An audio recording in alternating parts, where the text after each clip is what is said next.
Hi, can you have one standard size and one latest size in well? Prepaid? Express? Yeah. Regional or national? Sorry? That's one. CPC basically case processing centre है तो so hey guys, welcome back to flying Canada. तो आज है Saturday, office से छुट्टी था, तो अभी मैं जाने वाला हूँ कनाडा पोस्ट। TIV के रिलेटेड आपको बताने वाला हूँ आप कौन सा।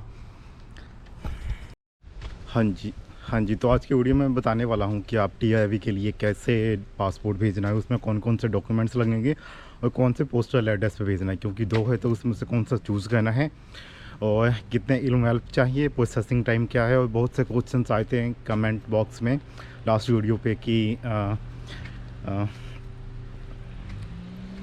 तो काफ़ी लोगों ने मैसेज किए थे और कमेंट्स भी किए थे कि उन्होंने एक ही सिर्फ इन्वेल्प भेजा है, दूसरा नहीं भेजा तो क्या होगा।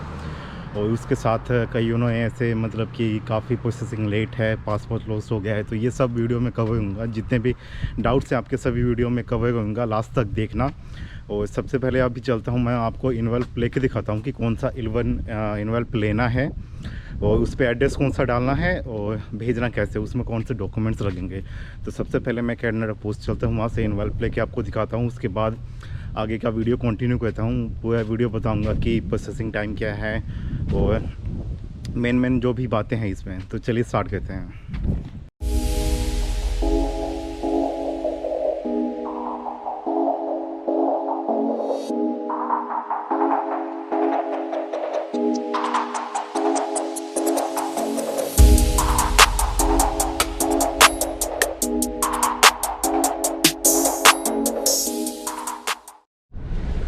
हाँ जी, है गाइस, तो अभी मैं पहुंच चुका हूं, तो दिखाता हूं। सामने शॉपर्स ड्रग मार्ट है और मोस्टली शॉपर्स ड्रग मार्ट में कनाडा पोस्ट होता है, तो आप यहां से ले सकते हो। और दो इन्वेल्प लेने हैं, एक तो स्टैंडर्ड साइज़ और लेटेस्ट साइज़, और दोनों रीजनल होने चाहिए। अगर आप ओंटारियो में हो और मॉन्ट्रियल में हो, अगर आप किसी दूसरे प्रोविंस में हो तो वो नेशनल होना चाहिए। फिर भी मैं आपको दिखाता हूँ ये सब चीज़ें पता कैसे करना है और इन्वेल्प का साइज़ कौन सा है। तो चलिए मैं अंदर जाके बाय करता हूँ, आपको दिखाता हूँ कितने का पड़ेगा ये भी।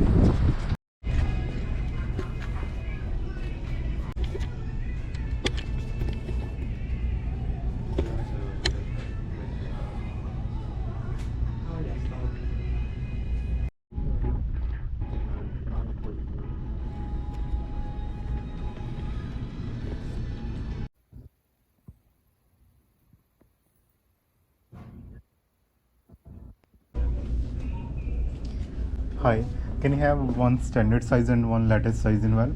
Prepaid? Express? Yeah. Regional or national? Sorry? Regional. Regional? Ottawa, yeah. Oh, give me one sec. I need to get more from the back. Okay.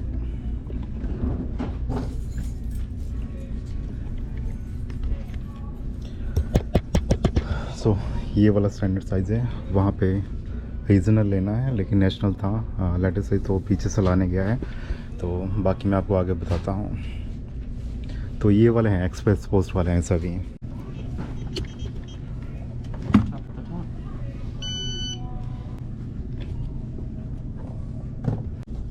Don't forget to take a picture of both of them with the tracking numbers before you send them out. Okay, so both are different, right? Yep. Okay. Because you're putting the small Yeah, one yeah. inside the larger one, so you need Yes. to have this one. Okay. Just know when it comes back to you. Yeah. There you go. Thank you. Have a good day. You too.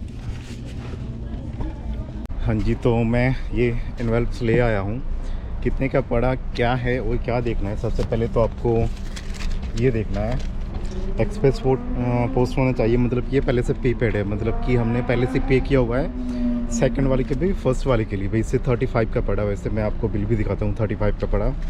तो यहाँ पे regional होना चाहिए। यहाँ पे आप देख सकते हो, अगर आप ओंटारियो में हो या मॉन्ट्रियल में हो, तो इन दोनों स्टेट से, दोनों प्रोविंस से अगर आप भेजते हो ना ओटावा, तो आपको रीजनल चाहिए। अगर आप किसी और प्रोविंस से भेजते हो, जैसे कि अल्बर्टा, ब्रिटिश कोलंबिया हो गया, नोवा स्कोशिया होगा, किसी भी दूसरे प्रोविंस से, तो आपको नेशनल लेना है, क्योंकि वो ओटावा आएगा।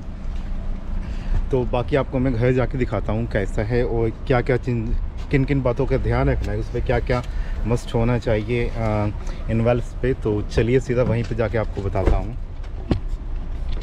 तो हाँ जी, मैं घर पहुँच चुका हूँ और मैं आपको दिखाता हूँ कितने का पड़ा। ये देखो 34.60 4, तो $35 का पड़ा। एक मतलब वही 17 और एक 18 के आसपास का है, तो अप्रॉक्स दोनों सेम ही है।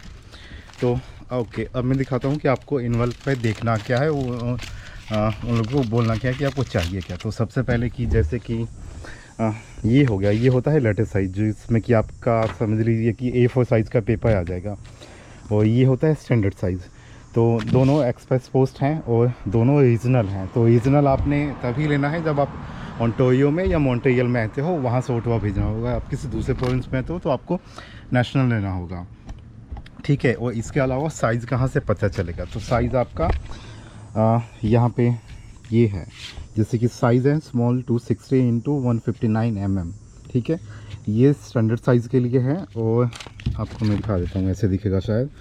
और जो लेटेस्ट साइज़ है इसका, लेटेस्ट साइज़ इन्वॉल्व है इसका, यहाँ पे देख सकते हो आप, साइज़ मीडियम 318x241 mm। तो ये एग्जैक्ट होना चाहिए साइज़ दोनों के लिए। तो आपको बेसिकली करना क्या है, और इसके अलावा जब आप भेजो ना, भेजने से पहले आपने ये ट्रैकिंग नंबर नोट कर लेना है, दोनों का डिफरेंट है ना। जैसे कि आप यहाँ पे देख सकते हो, इसका अलग है और यहाँ पे इसका अलग है। तो इसका ट्रैकिंग नंबर काम आता है बड़े वाले इनवॉल्व पर, जब आप भेजते हो तो ये ट्रैक हो जाता है, ठीक है। और जो छोटा वाला है उधर से जब ये लोग भेजेंगे तब ट्रैकिंग करने के लिए होता है। तो जब आप यहाँ से वो जो ट्रैक करना चाहते हो कि आपका पासपोर्ट कहाँ पहुँचा, तो आप बड़े वाले का ट्रैकिंग नंबर, ये सबसे इंपॉर्टेंट है, दोनों का आप नोट करके रख लेना, ये फ़ोटो खींच कर रख लेना, बाद में नहीं मिलता, ठीक है। उसके बाद लिखना क्या है, तो मैं आपको लिख के बताता हूँ। ओके, तो लिखने से पहले मैं आपको एड्रेस बताने से पहले आपको अपना दिखाता हूँ कि मैं कैसा था। तो जैसे कि ये देख सकते हो, तो ये स्टैंडर्ड साइज़ है जो हम भेजते हैं, और वापस आता है इसमें पासपोर्ट। तो मैंने यहाँ पे हमने यहाँ पे कुछ नहीं लिखना होता है, यहाँ पे भी इसको ब्लैंक छोड़ देना होता है। तो बेसिकली क्या है कि यहाँ पे वो लोग खुद नाम प्रिंट करके देंगे, अपना एड्रेस प्रिंट करके देंगे, और ये एग्जैक्ट एड्रेस हमें अपने इस पे लिखना है। जैसे कि मैंने यहीं पे भेजा था तो वहीं से आया, तो यहीं आप वेबसाइट में जाकर देखोगे तो यही होगा, IRCC की वेबसाइट में। और मैं स्क्रीनशॉट भी लगा दूंगा सब चीज़ों का, इन्वेल्व साइज़ का, इन्वेल्व कौन कौन से चाहिए, साइज़ कितना है, और एड्रेस क्या है। और एड्रेस बेसिकली 2 जगह भेजना होता है, मतलब 2 जगह नहीं। अगर आप कनाडा पोस्ट यूज़ करते हो तो ये वाला एड्रेस आएगा, और ये नीचे मत लिख देना, मैं बताऊंगा कहाँ पे लिखना है। और जो अगर आप किसी प्राइवेट कोरियर सर्विस यूज़ करते हो जैसे कि FedEx, तो उसका लिए अलग एड्रेस है, तो वो भी मैं मेंशन कर दूंगा, स्क्रीनशॉट डाल दूंगा। तो चलिए सबसे पहले मैं लिख के बताता हूँ स्टैंडर्ड लेटेस्ट साइज़ इन्वेल्व पे आपने लिखना क्या है, उसके अंदर क्या डालना है।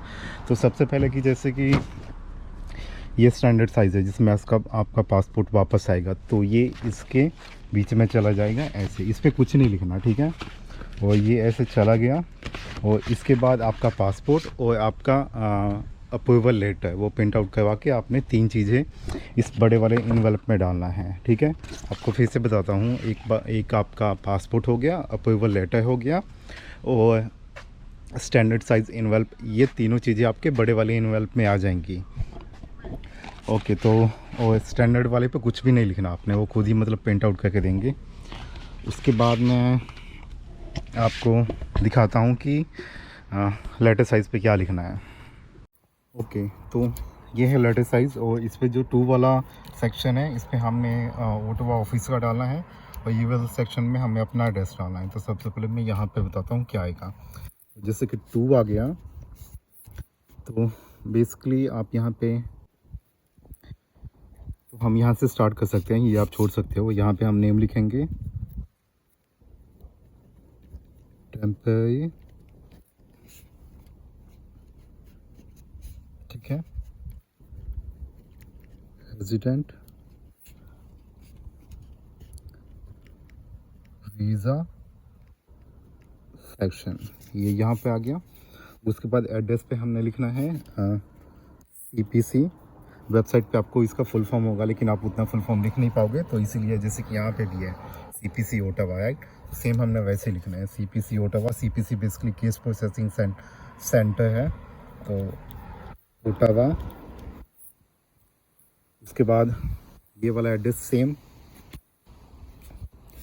हम यहाँ पे भी लिख सकते हैं, पोस्ट बॉक्स ऑफिस, और यहाँ पे भी लिख सकते हैं, लेकिन यहाँ से स्टार्ट करते हैं, ठीक है। PO बॉक्स 8780, ये आ गया। ठीक है, उसके बाद सिटी, तो सिटी बेसिकली हम ओटावा भेजने वाले हैं, तो ओटावा ही आएगा जहाँ पे हमने भेजना है वहाँ, Ottawa. Province Ontario, postal code, तो पोस्टल कोड ये आप देख सकते हो, ये है। वो जो प्राइवेट कोरियर है उसके लिए डिफरेंट है, तो मैं यहाँ पे लिखता हूँ K1 G5 A9। तो अभी आपको पूरा दिख चुका होगा कि ये हमने लिखना है 2 वाले सेक्शन पे, और यहाँ पे हमें अपना एड्रेस लिखना है। अपना एड्रेस मीन्स कि हाँ जी, तो हमने तो ये लिख लिया। ठीक है, इस पर आप अपना एड्रेस लिखना है। मुझे एक मैसेज आया था कि मैंने अपना एड्रेस लिखने के बजाय जहाँ से मैंने भेजा था, जिस कनाडा पोस्ट से मैंने भेजा था, वहाँ का एड्रेस लिख दिया था। तो ये गलती मत करना, यहाँ पे वो एड्रेस आएगा जहाँ पे आप चाहते हो कि आपका पासपोर्ट वापस आए। ठीक है, तो यहाँ पे वही एड्रेस डालना है। और लेट्स अज्यूम कि आपने अपना एड्रेस चेंज करना है, तो आप समझ लो कि 2-3 दिन में करने वाले हो, आपको पता है नए एड्रेस पे जाना है। अगर आपका पीछे वाले एड्रेस पे कोई नहीं है, तो कोई नहीं देखने वाला, तो आप नया एड्रेस डाल सकते हो, क्योंकि आप 1-2 दिन में पहुंच जाओगे, और 1-2 दिन में वो वापस भी नहीं आने वाला वैसे भी। तो यहाँ पे आप अपना एड्रेस डालना, name, address, city, province Ontario या मॉन्ट्रियल जो भी है व्हाटएवर, उसके बाद पोस्टल कोड, और यहाँ पे टेलीफोन नंबर। ठीक है, और ये और उसका स्टैंडर्ड साइज़ का जो ये था, ये दोनों आप फ़ोटो खींच लेना या जो मर्जी कर लेना। ठीक है, और इसके बाद हमने तो ये हो गया मेन। ठीक है, ये लिखना ही लिखना है। उसके बाद हम यहाँ पे वैसे ऑप्शनल है, लिख सकते हैं बड़े बड़े कैपिटल लेटर्स में, या जैसे भी टेम्पररी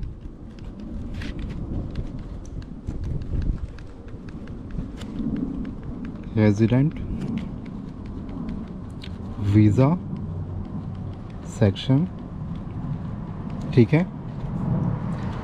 और यहाँ पे CPC ओटावा, CPC ओटावा, और ब्रैकेट में डाल के आप लिख सकते हो ई एप्लीकेशन।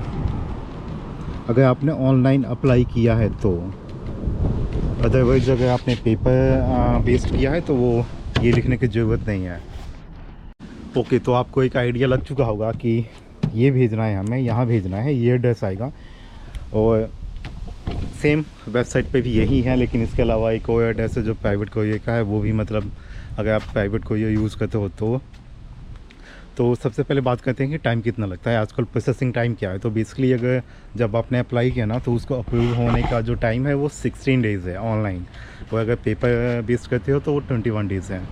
तो 16 डेज़ कहने को है, कभी ज़्यादा लगता है कभी कम लगता है, क्योंकि इन लोगों ने पता क्या। और हाँ, सबसे पहले डाउट क्लियर कर देता हूँ कि जब आपका स्टैंप लग के आएगा ना, तो वहाँ पे B1 लिखा होगा, विजिटर वीज़ा लिखा होगा, क्योंकि कोविड के टाइम से इन लोगों ने वो चेंज कर दिया। पहले होता था कि स्टूडेंट वीज़ा लिखा होता था और वर्क परमिट वीज़ा लिखा होता था, लेकिन अभी है ना कि इन लोगों ने सभी को विजिटर वीज़ा देना स्टार्ट कर दिया है, इसीलिए TRV नाम भी है। पहले ये अप्लाई नहीं करना पड़ता था, हमें साथ में ही आता था जब हम वर्क परमिट या स्टडी परमिट अप्लाई करते थे, लेकिन कोविड के टाइम से पहले से हमें ये अप्लाई करना पड़ता है। अगर आप इंडिया जाना चाहते हो तो हमें ये होना चाहिए वापस कनाडा में एंटर करने के लिए।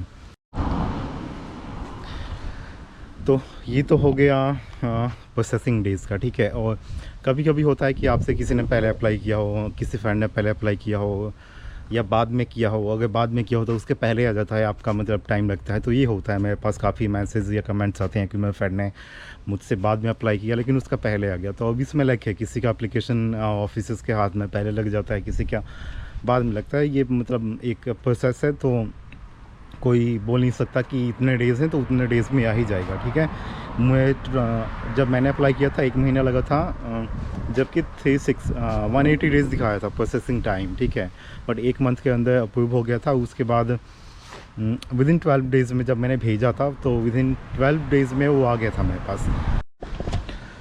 और अब इसके बाद बात करते हैं, कई लोगों ने मुझे कमेंट्स किए या मैसेज किए कि हमने सिर्फ एक ही इन्वेल्प भेजा है जो बड़ा वाला है, जो लेटेस्ट साइज़ है, हमने छोटे वाला नहीं भेजा, तो क्या पासपोर्ट नहीं आएगा? तो नहीं, बिल्कुल आएगा, पासपोर्ट तो आएगा। लेकिन अब इसमें सीन ये होता है कि हम भेजते हैं ना, तो ये प्रीपेड होता है, तो ये रजिस्टर्ड होता है, मतलब कि आपका इसका ट्रैकिंग नंबर मिलता है, तो आप ट्रैक कर सकते हो कि आपका पासपोर्ट कहाँ पहुँचा है, ठीक है।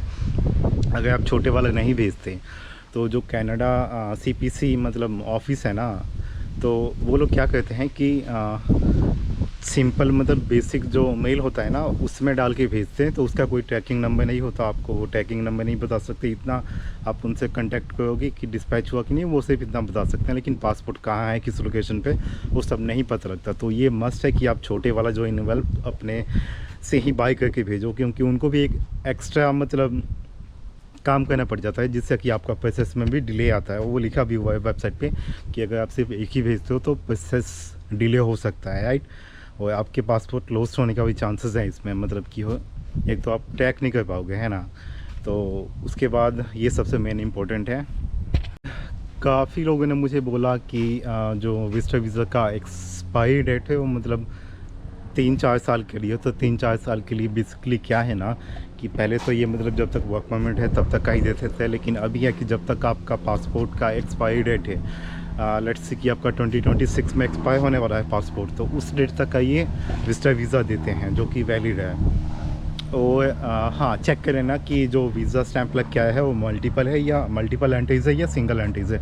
अगर सिंगल एंट्री है तो आप एक बार जाके आ सकते हो, फिर से आपको अप्लाई करना पड़ेगा। अगर मल्टीपल एंट्रीज़ है तो जितनी मर्जी बार जाओ आओ, कोई इशू नहीं है। और मुझे भी मतलब मल्टीपल ही मिला, मोस्टली केसेस में मल्टीपल एंट्रीज़ का ही मिलता है।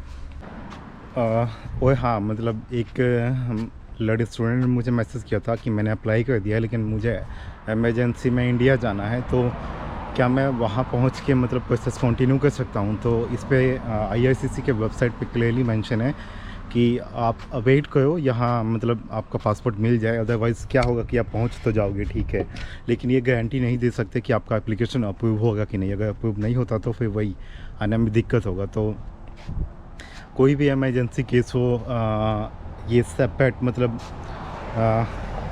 नहीं देखते, अलग से नहीं देखते कोई भी इमरजेंसी, मतलब सिंपली जो प्रोसेस है वही है। और उसके बाद इन लोगों ने मतलब मेंशन भी वेबसाइट पे है भी कि आप 2 महीने पहले से ही आप अप्लाई कर दो, अगर समझ लो कि आप कहीं पे जाना चाहते हो। वैसे तो सभी स्टूडेंट जैसे कि वर्क परमिट पे आते हैं तो अप्लाई कर ही देते हैं, तो आप जब भी वर्क परमिट पे आओ जैसे कि आप अप्लाई कर दो। हाँ जी, तो यही था वीडियो आज का। फिर से मैं मेन जो बातें हैं बता देता हूँ आपको। 2 इन्वेल्प लेने हैं, तो एक तो लेना है लेटेस्ट साइज़ और दूसरा लेना है स्टैंडर्ड साइज़। तो दोनों प्रीपेड होने चाहिए कि मतलब पहले से ही वो, अदरवाइज़ आप सिंपल लेते हो तो $2-3 का आता है। और प्रीपेड क्या होता है कि एक्सप्रेस पोस्ट होता है, आपको पहले ही मेलिंग का जो आप कोरियर करते हो उसके पहले ही दोनों के पैसे आप देने होते हैं, ठीक है। तो $35 का पड़ेगा दोनों रीजनल लेने हैं। अगर आप ओंटारियो में या मॉन्ट्रियल में हो, ठीक है, अगर किसी दूसरे प्रोविंस में हो तो नेशनल लगेगा। और इसके बाद जो स्टैंडर्ड साइज़ है जिसमें आपका पासपोर्ट जाएगा, आप उसमें पासपोर्ट मत डालना, मतलब सेपरेट ही, जैसे एक बड़ा लेटर साइज़ वाला है ना, तो उसमें आपका सबसे पहले पासपोर्ट डाल देना, अप्रूवल लेटर डाल देना, उसके बाद आप अपना जो स्टैंडर्ड साइज़ इन्वेल्प है वो डाल देना। और इसको कुछ मत लिखना, कुछ लिखने की ज़रूरत नहीं है। जैसे कि मैंने अपने दिखाया, मैंने कुछ नहीं लिखा था, वहीं से सब प्रिंट होके आया। तो बस यही था आज का वीडियो। अगर आपको कोई भी डाउट हो, कोई भी बात पूछना हो इसके रिलेटेड, तो आप मुझे इंस्टाग्राम पे मैसेज कर सकते हो, कमेंट बॉक्स में मैं कमेंट कर सकता हूँ, मैं रिप्लाई कर दूँगा। So thank you so much देखने के लिए। आई होप कि आपको पता लग गया होगा कि कैसे भेजना है, क्या भेजना है। फिर भी अगर कोई कन्फ्यूज़न हो तो आप मुझसे पूछ सकते हैं, मैं रिप्लाई कर दूँगा। तो चलिए, थैंक यू सो मच देखने के लिए। और हाँ, चैनल सब्सक्राइब कर लेना, बहुत ही अच्छे कंटेंट आने वाले हैं अभी आगे के वीडियोज़ में। So thank you so much. हाँ, मैं एक बात बताना भूल गया, जैसे कि मैं तो आ ही चुका है, मैंने पहले अप्लाई कर ही दिया है, तो पासपोर्ट तो मुझे स्टैंप लगाने की ज़रूरत ही नहीं है। तो अगर आप मैं लिया, अभी ये वेस्ट है, मैंने सिर्फ आपको दिखाने के लिए ये बाई किया था $35 का। तो अगर कोई यहाँ स्कार्बरो मार्कम और आसपास ब्रैम्पटन में भी आता तो मुझे मैसेज कर देना, मैं उसको फ्री में दे दूँगा। आप आके लेके जा सकते हो मुझसे दोनों, क्योंकि मैंने अपना एड्रेस तो लिखा नहीं है, तो सिर्फ जहाँ भेजना है वहीं का लिखा है। तो अगर कोई है स्टूडेंट जो भी पास आउट हुआ है या जिसको चाहिए, जेन्युइन चाहिए मतलब, तो मुझे मैसेज कर सकते हैं इंस्टा पे या कमेंट बॉक्स में, उसको मैं दे दूँगा ये।